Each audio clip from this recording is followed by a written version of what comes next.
Oo, wala nga pala yan, Luyan. Ba yan, Melissa? Ayan, magtinula na si Melissa. Magtinulang manok. Oh, kaso wala daw siya, Luya. Okay na lang yun, Melissa. Ang mahalaga, may sabaw. Yung sabaw na merong vitamins ng malunggay.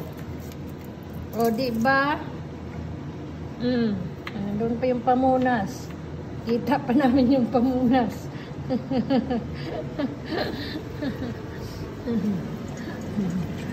Grabe yung chip cook namin, oh. Ni Melissa, oh. Hindi mo na kung gusto na. Wow! Mag-business na si Melissa pag umuwi ng Pilipinas. Melissa's Restaurant. Okay? Oh, diba? Oh. Galing ni Melissa.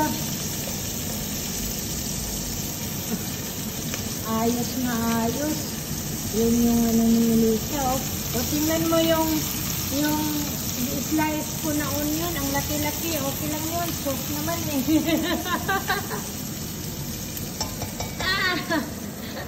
Naka-live pa si Melissa, oh. Sauce yan. Ayan pa yung mga ingredients ni Melissa. Memoryado.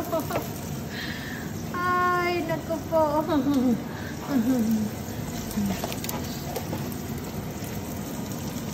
Tanong sa hanggang. Okay, hello everybody. I make a video to make download to my YouTube.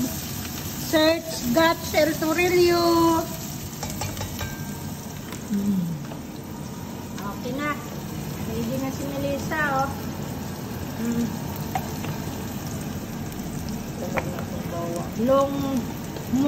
More time.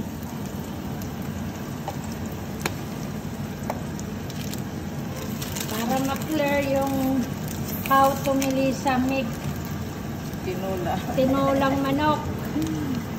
Okay? Kasi as of what I know, ang mga Pilipina iba't ibang klase sa pagluluto ng tinulang manok.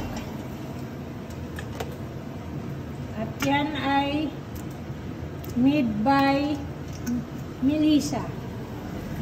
See? Ayan. Okay.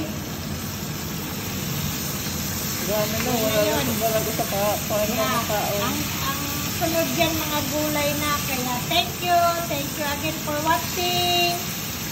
Have a nice day. Bye.